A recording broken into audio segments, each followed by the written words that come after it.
নমস্কার বন্ধুরা, স্টার্ট করছি আমার চ্যানেলের প্রথম ব্লগ। যদিও আমার চ্যানেলের মধ্যে বিষয় হচ্ছে একা একা ঘুরতে যাওয়া, কিন্তু এই আমার প্রথম ব্লগে সেটা সম্ভব হলো না। তা ভাবলাম যখন বেড়াতে এসেইছি তা একটু ব্লগ করেই নিই। আমি কিন্তু আজকে একা নই, আমার বন্ধু বান্ধবদের সঙ্গে আছি। যদি অনেক সকালে বেরিয়েছি, ফার্স্ট বেরিয়েই হাওড়া স্টেশন, সেখান থেকে ট্রেন ধরে মেচেদার পরে বাস ধরে রাধামণি বলে একটি জায়গা, সেখানে আমার এক বন্ধুর জন্য অপেক্ষা। তারপরে তাকে তুলে এবং সেটাও বলবো কৃষ্ণেন্দুর জন্য অপেক্ষা। এবং তারপরে আমরা সেখান থেকে যাই নন্দকুমার থেকে বাস ধরে আমরা আরও অনেক বন্ধু বান্ধব ছিল একসঙ্গে, আমরা সব মিট করে আমরা নন্দকুমার এসে সেখান থেকে আমরা বালিসাই নেমেছি। সেখান থেকে আমরা এই জায়গায় এসে পৌঁছেছি, এই চাঁদপুর জায়গাটিতে এসে পৌঁছে দিব। সবাই দেখতে পাচ্ছ, পরন্ত বিকেল, সূর্য অস্ত যাচ্ছে বলতে সে কি চলে গেছে? হ্যাঁ, তাকে আর খুঁজে পাওয়া যাচ্ছে না।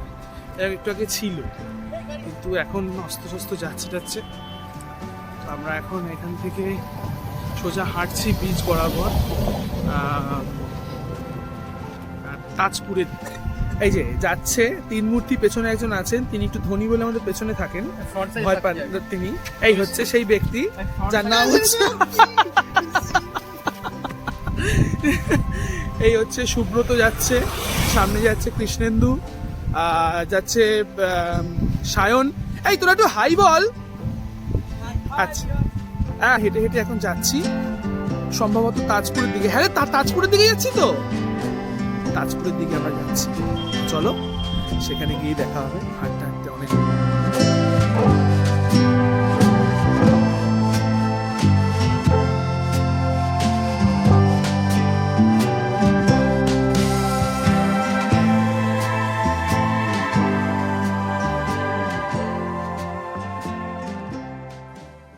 এটা হচ্ছে তাজপুর বিচ। আমরা যেহেতু চাঁদপুরে ঢুকতে প্রায় 3:30-4 করে ফেলেছি, তার জন্য একটু আলো কমে যাওয়ার দরুন এরকম কম আলো লাগছে।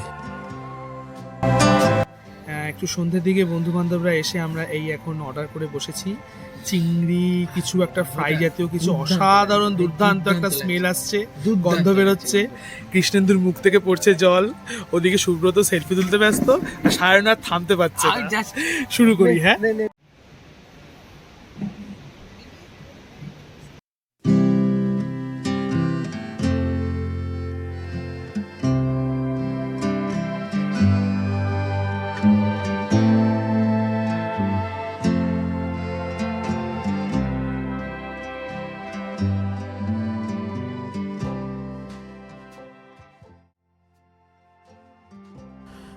বেড়াতে যেতে কার না ভালো লাগে, তার ওপর আমি মাছে ভাতে ভেতো বাঙালি। ব্যাস, বন্ধুরা যেই বলে বসলো, ঋষভ যাবি, সমুদ্রে যাব চল, একজনটা স্পন্সর করবে থাকার জায়গাটা, আর এই সুযোগ হাতছাড়া করা যায়। বেরিয়ে পড়লাম আমি, সায়ন, কৃষ্ণেন্দু আর সুব্রত মিলে। আসলে এই ট্রিপটা আপনাদের সঙ্গে কেন শেয়ার করছি, আমরা আগের দিনকার গিয়েছি, বিকেলে পৌঁছেছি এবং পরের দিনকার সন্ধেবেলায় আবার কলকাতা ফিরেছি। ওরা মেদিনীপুরে ছিল, ওরা মেদিনীপুর চলে গেছে, আমি কলকাতায় এসেছি। কিন্তু আপনারা সকালে গিয়ে বিকেলে ফিরতে পারেন, মানে থাকার ঝামেলা ছাড়াই। এছাড়া ওখানে গিয়েও আপনারা স্পট হোটেল বুক করতে পারেন, বা গোয়াই বিবো, মেক মাই ট্রিপ, এইসব সাইটগুলো থেকেও আপনারা প্রচুর হোটেল পেয়ে যাবেন। বাজেট হোটেল 600, 700, 1000, 1200, 1500, 1400, 2000, যার যেরকম ক্ষমতা সেরকম সেই অনুপাতে আপনারা সেখানে থাকতে পারেন।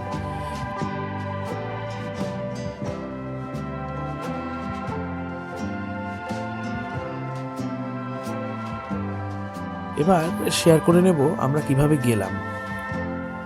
আমি হাওড়া থেকে অনেক ভেঙে গেছি, যেমন হাওড়া থেকে মেচেদা থেকে রাধামণি থেকে নন্দকুমার থেকে বালিসাই।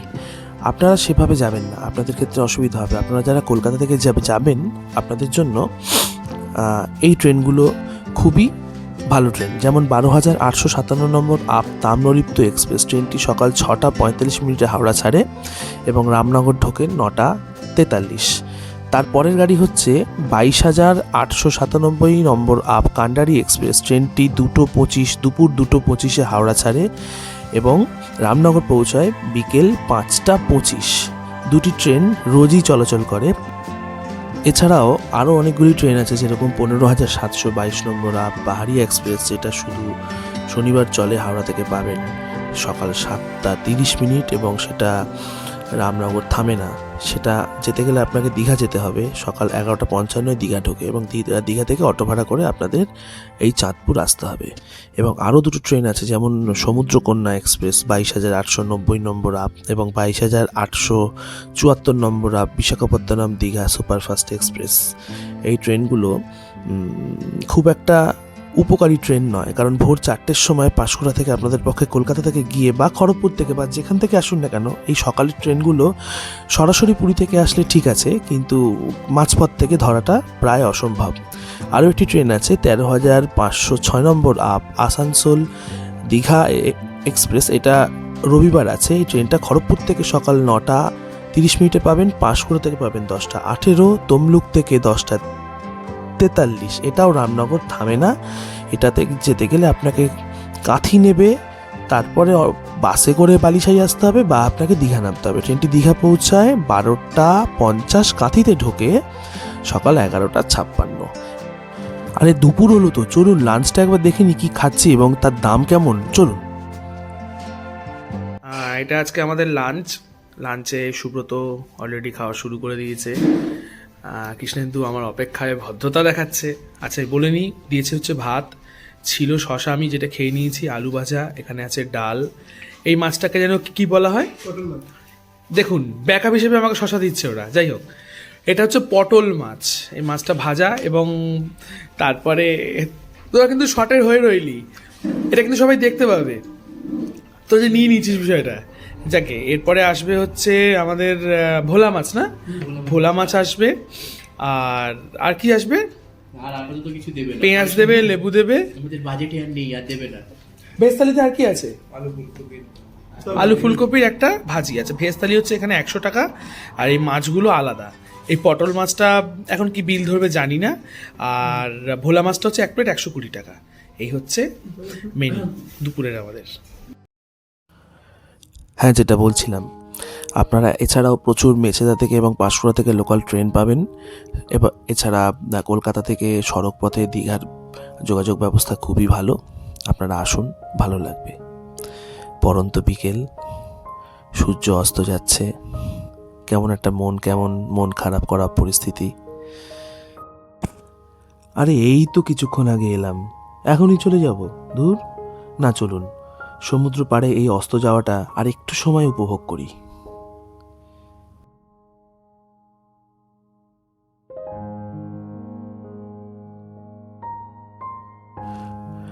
ও হ্যাঁ, আরেকটা কথা বলতে ভুলে গেছি। এটা হচ্ছে শঙ্করপুর বিচ, যেটা চাঁদপুর থেকে হেঁটে আসতে প্রায় 10-15 মিনিট সময় লাগে এবং সমুদ্রপথ উপভোগ করতে করতেই আপনারা হেঁটে এখানে আসতে পারেন। খুবই ভালো লাগবে, একবার এসে ঘুরে যান। সকালে এসে বিকেলে তো ফিরে যাওয়াই যায়, থাকার তো প্রয়োজন হয় না। একবার আসুন। দেখুন, কথা বলতে বলতে এবার ঘরে যাওয়ার সময় উপস্থিত হলো। চলুন বাড়ি ফিরি। সবাইকেই তো ফিরতে হয়, কোথাও না কোথাও তো থামতেই হয়। আর ঘরের ছেলে, ঘরে তো ফিরবই, বলুন। মাছ ভাত যে অপেক্ষা করছে। তবে আবার দেখা হবে পরবর্তী কোনো একটা ভ্লগে, কোনো একটা ভিডিওতে। ভিডিওটা যদি ভালো লাগে তাহলে প্লিজ একটু সাবস্ক্রাইব করে দেবেন চ্যানেলটা, একটু লাইক করে দেবেন, একটু বন্ধুবান্ধবদের শেয়ার করে দেবেন। আমার নতুন চ্যানেল, একদম ভিউয়ার্স নেই, আপনারা সাহায্য করুন। আপনাদের সাহায্যতেই আমি এগিয়ে যেতে পারবো, আরও আপনাদের ইনফরমেশান দিতে পারবো, তথ্য দিতে পারবো, যাতে আপনারা আরও ভালো করে বেড়াতে যেতে পারেন। ধন্যবাদ। ভালো থাকুন, সুস্থ থাকুন, হাসি খুশি থাকুন। নমস্কার।